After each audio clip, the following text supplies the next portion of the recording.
Anybody can do they want to do when they feel like doing it. Anybody can go to the gym when they feel like going to the gym. Anybody could show up to work and give 100% when they're in the mood to do so. But what makes successful people successful is what they do when they don't feel like it. I see people writing on my page, oh, Andy, I'm motivated. Oh, I listen to your videos and I get hyped. That's great, and I'm glad that I can get you hyped for 5 minutes. But what do you do after the 5 minutes is over? What do you do after you walk out of the seminar that you paid $1,000 to go to? What do you do when you wake up the next day? What do you do when you have to either do what it is you know you're supposed to do without somebody there to supervise you, or you get to take the play off because no one's gonna know the difference? Those are the things that make up success. That's discipline. The practicing, the developing the discipline that when applied consistently can get you to the next level.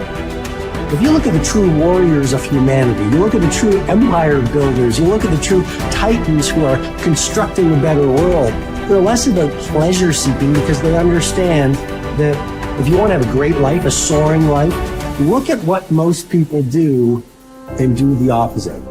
Growth comes through discomfort. You look at a great athlete, it's the way they show up in the championship game is simply how they showed up in the lonely light of the early hours at practice. To have the results only 5% of the population have, you've got to be willing to do the things that only 5% of the population are willing to do. Stop going about the day as a servant. Become the master. Run your day and stop having it run you. Believe in yourself. You got one of 100 that has a belief instead of just jaw jet talk of intent. Huge differential there. Differential is somebody just believing life, and the other one taking the most of the opportunity time of life. Remembrance. Otherwise, forgotten. You have no business being average, but now you justify it. You come up with these great reasons why you can't get up at 5. You have these great reasons of why you have to do everything, why you don't execute, why you don't finish, why you don't follow through, why you say you'll exercise and you do it for about 10 days and you quit. You've got an excuse for why you're average. I guarantee you, if you were humble enough, if you were hungry enough, if you really wanted what you said, you'd sit down and you'd study what you do and you'd say, I can do this better. But I have not exhausted all my time. I have not exhausted all my resources. There's something missing. You're not where you're supposed to be. It's not going to take a lot, but it's a small gap. And the gap is called execution. If you want to execute just a little bit more, you'll be on a whole other level. And I'm telling you, you're not where you want to be financially. You are not the person you want to be. And you have not given yourself enough credit to say, I just need to get up a half hour earlier, and my whole life will change. I just need to get up 1 hour earlier. I just need to work 1 hour longer. Doing things that matter take time. Doing things that are great take time. Doing things that are going to get you paid take time. And you can't get around it. You can't outwork time. You can't change it. You can't do anything about it. It's just going to take time. And if you can understand aggressive patience, you can put it into play in your life, you can not only achieve everything you want to achieve, but you can do so with a sense of calm, with a sense of confidence, with a sense of certainty that your life is going to turn out the way that you want it to. It takes faith. You have to trust that things are going to happen. At the end of the day, if you go to bed at night and sleep good knowing you gave every day your all, you can feel good that things are going to happen. If you can understand that it is going to take a long time, and during that time, you are going to have to do absolutely everything you can, you cannot be anything else but successful.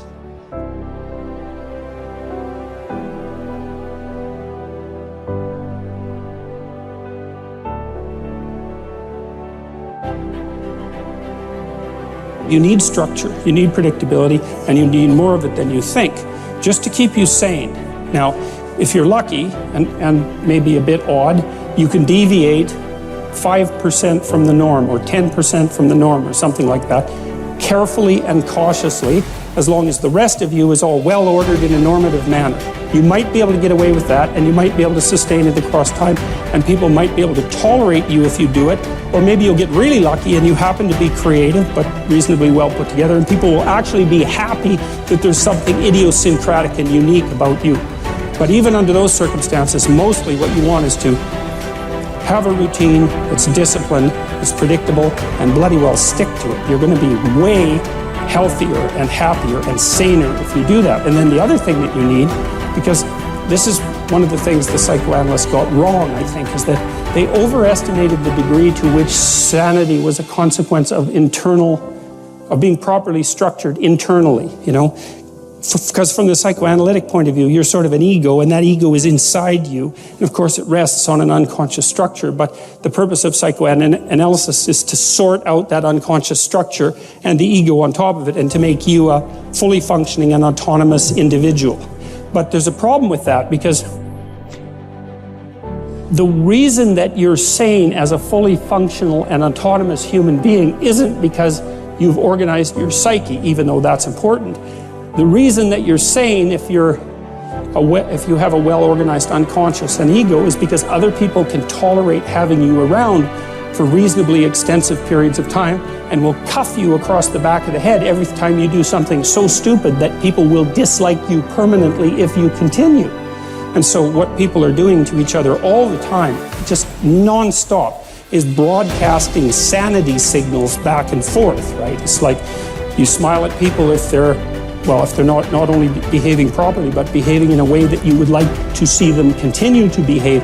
You frown at them if they're not, you ignore them if they're not, you shun them, you roll your eyes at them, you manifest a disgust face, you don't listen to them, you interrupt them, you won't cooperate with them, you won't compete with them. It's like you're blasting signals at other people about how to regulate their behavior so frequently, well, it just makes up all of your social interaction. That's why we face each other, and we have emotional displays on our face, and we're looking at each other's eyes, and we know as much as we can about what's going on with each other, given that we don't have immediate access to the contents of their consciousness. And so partly what you're doing with your routine is establishing yourself as a credible, reliable, trustworthy, potentially interesting human being who isn't going to do anything too erratic at any moment. And everyone else is around there tapping you into shape, making sure that that's exactly what you are. And that's how you stay sane. And so what happens to people too, if they don't have a routine and they get isolated, is they start to drift. And they drift badly because the world is too complicated for you to keep it organized all by yourself. You just cannot do it. So we outsource the problem of sanity. And it's very intelligent that we outsource the problem of sanity, because sanity is an impossibly complex problem. And so the way that we manage the incredibly complex problem is we have a very large number of brains working simultaneously on the problem all the time. It's like a stock market for sanity.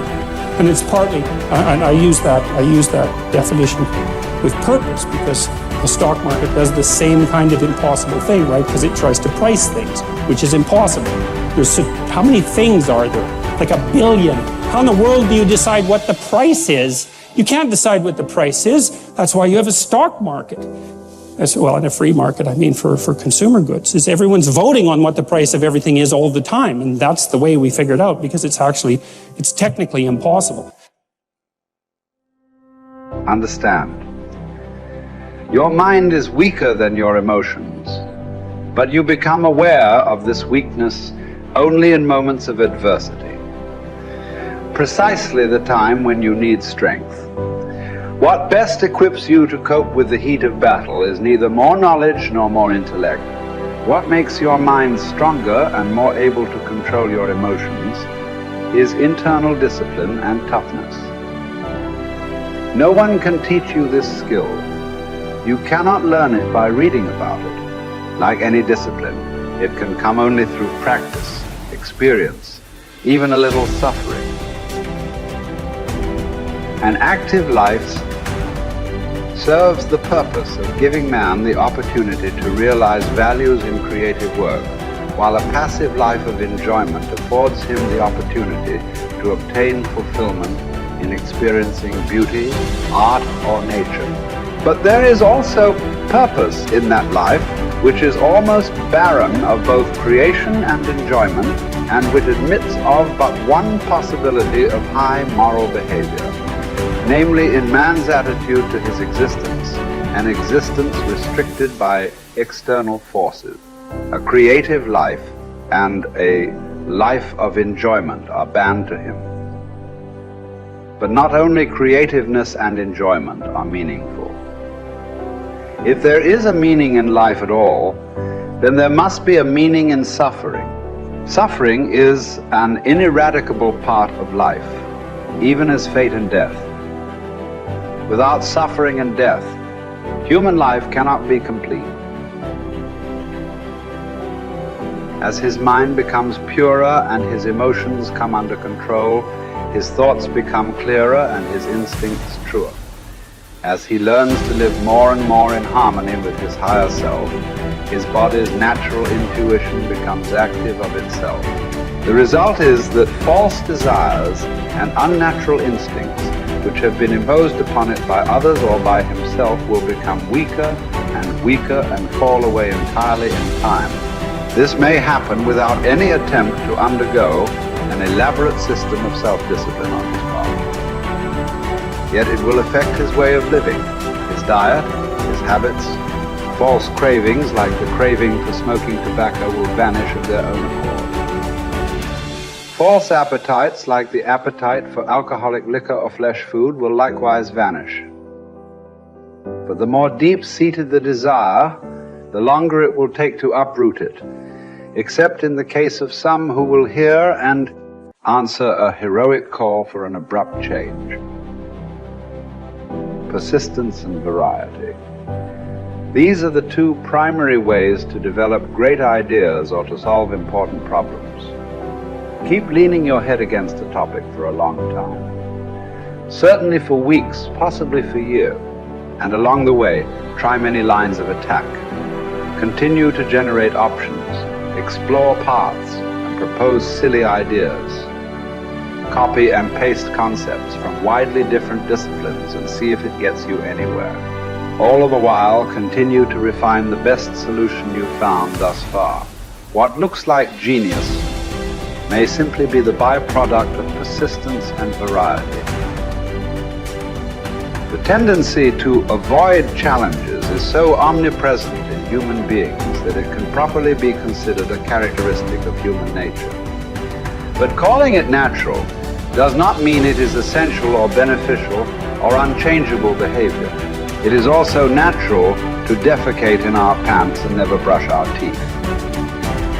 Yet we teach ourselves to do the unnatural until the unnatural becomes itself second nature.